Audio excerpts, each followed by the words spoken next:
Welcome back. You're watching Business Morning on Channels Television. We turn our attention to another issue that has been in various forums in the last couple of years. We're talking about Nigeria's foreign policy, foreign economic policy. What is it really all about? Does Nigeria really have a foreign economic policy? We'll be reviewing some of the strategic economic engagements with regards to foreign policy and how of course, this new administration should be looking at it objectively with regards improving what we already have in place. I'm being joined on the program by the Director, Membership and Trade Promotion with the Lagos Chamber of Commerce and Industry, Dele Alimi. Dele, good morning. It's so good to have you in the program. So let's take it off from there. Does Nigeria have a vibrant foreign policy that encourages economic diplomacy?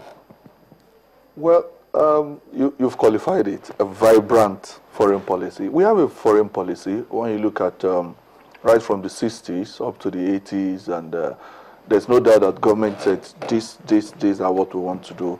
We have a policy that talks about making Africa, West Africa, Africa, the main thrust of our foreign policy. Initially during the days after independence, we were more like a nationalist state, a state that was concerned with emancipation of Africa. So when you look at our foreign policy there, it was towards making sure Africa becomes free, Africa becomes more vibrant. And then as we moved on, in the 70s, we focused more on fighting apartheid, just as an extension of the African policy. And then after then, we were so busy with helping other countries to ensure peace and stability. That's part of the policy, which I think is still, when you look at our policy now, you still realize that we are still doing so much within Africa in terms of ensuring peace, providing leadership.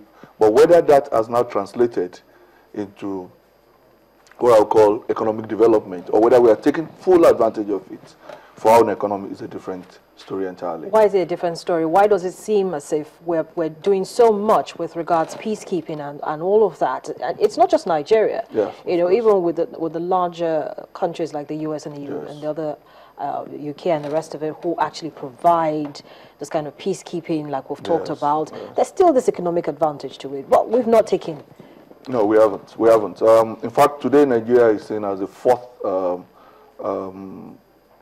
biggest supporter for world peace in terms of contribution, monetary contribution, human contribution. But when you look at what we've gained in terms of economic benefit, it's almost zero. Look at everywhere we've been.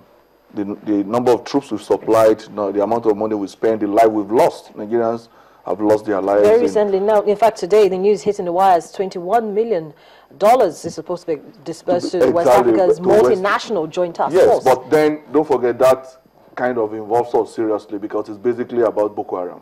So that, but before now, look at how much we spent on apartheid. What we lost, even in terms of a lot of organizations that left the country because of their ties with apartheid. And then what happened after South Africa became independent? We lost that completely. The same goes for Liberia, the same for Sierra Leone, in Mali. See, everything we've done, you don't see a corresponding advantage in terms of what our business people are able to gain from this sacrifice that Nigeria has made. And I think it should normally be a deliberate effort. It's a deliberate and sustained effort to make this happen. So as you are going somewhere, you are going there with a troop, you're also looking at when this happens, what advantage does my country, our economy gain from this? We did not put that into perspective while we were doing all this. And now other people came in and they're taking due advantage of it. Yeah, but then some people will say that's a little bit cruel, a little bit harsh. You're looking at the situation as it is, peacekeeping, and then you're thinking, at the end of the day, what's in it for me? Of course. There's nothing cruel about it. And maybe that's why most people misunderstand America when it does most of the things it does. Don't forget that you are using your country's hard-earned money, and then you are using its people. So for everything you do, there must be a corresponding advantage. There's no free lunch anywhere. So that is the thing. It may sound cruel, but at the end of the day, the people are looking forward. Don't forget there is also an opportunity cost for that money you're spending. You could have used it for something else for your people. So if you now spend the money, you must also look at, okay, what advantage will it bring home in terms of economic development, in terms of industrialization, in terms of creating jobs for my own people.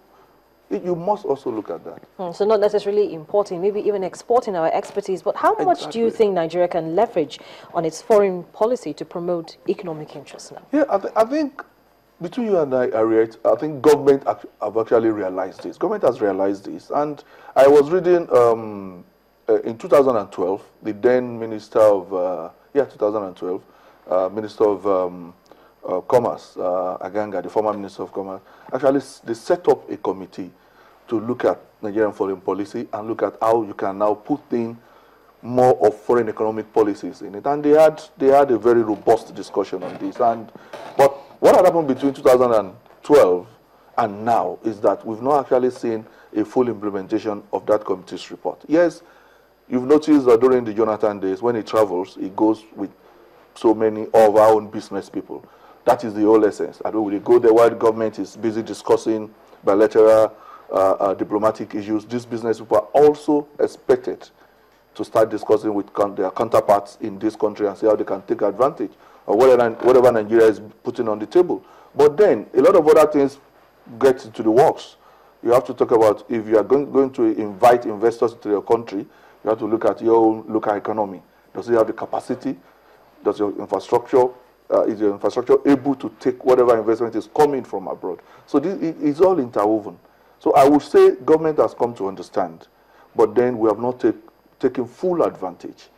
Another issue is, do we have the capacity, even within government, to be able to merge both foreign policy and foreign economic policies and make it worth its while for the country? Because all the private sector people that are going needs support.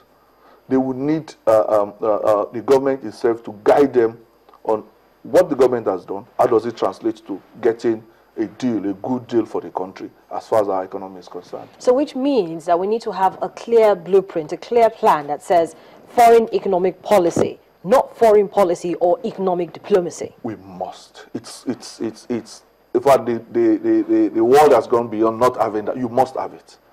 And it must be quite clear. Everybody must know what our policy is as far as foreign, attracting foreign investment, ensuring that we get the best from whatever intervention or interjection we're having with every other body in the world. That is the thing. It's very important. I've been involved in some foreign aid organization bringing things to the country, and you find out that you have maybe a $500 million aid, and from there they are coming in with vehicles already purchased and being brought into the country from their own country. They are coming in with equipment. So at the end of the day, what you're actually getting in terms of physical cash may not be more than maybe about $100 million, because every other material you need had been sourced and had been brought in. That's part of it.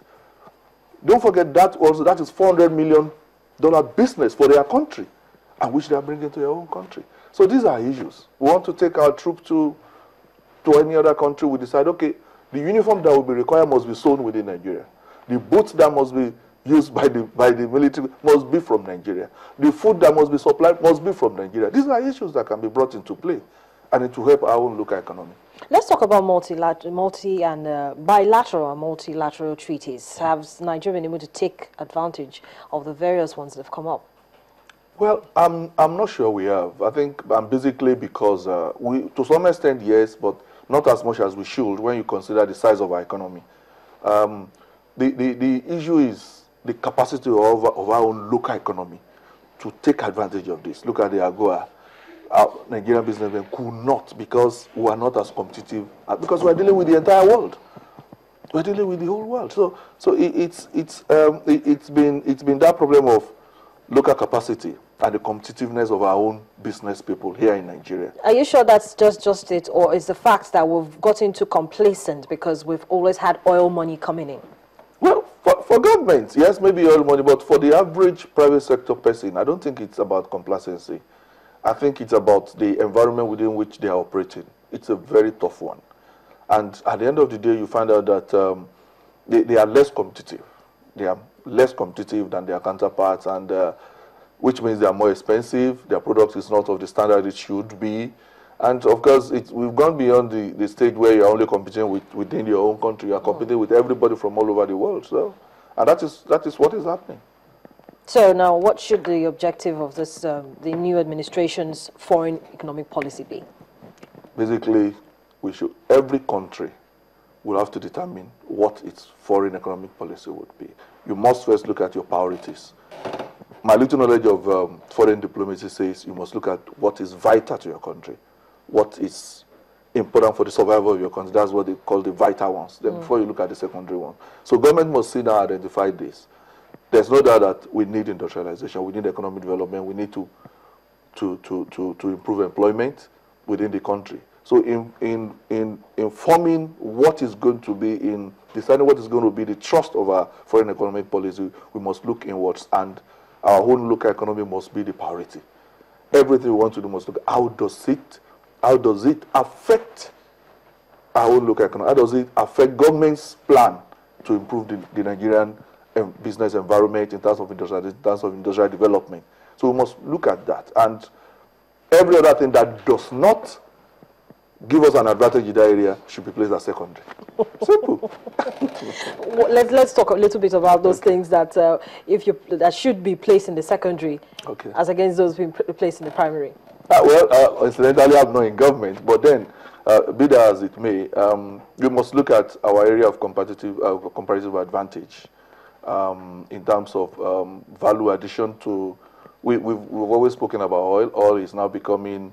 It's not such a big weapon anymore in international diplomacy. So we must look at the area of solid mineral and agricultural raw material. And we look at how can we make sure that we improve capacity in this area, and then we make sure that from outside the shores of this country, we are doing anything with anybody. We are looking at people who are actually also taking due cognizance of our own capacities in this area. So we must look at value addition to our raw materials. It's not just about, like somebody said, we have iron ore. But instead of exporting iron ore, why don't we actually do value addition and export steel? Have it within our country. So if you have a country that has a robust steel industry, why don't you look at that country and see how that country can bring that practical knowledge into Nigeria and raise our standard in the area of, I'm just giving that as an example. The same goes for every other thing we have. As we are developing the non-oil exports, we must look at what are our biggest area of competitive advantage. And then use that. There must be a collaboration between the Ministry of Trade, Foreign Affairs, and even Agriculture. So by the time we are doing all this, we look at, okay, in what area is Nigeria going to get good advantage from this? I just said something now. You send the troops somewhere, you are contributing the highest number of troops, you are spending the highest number of money, the troop will be fed. So food itself becomes an advantage for you. Getting food there becomes an advantage. Well, Dele, hold on to your thoughts. We'll come back and we'll find out how the private sector can also help in this regard. Okay. Business Morning continues in just a moment.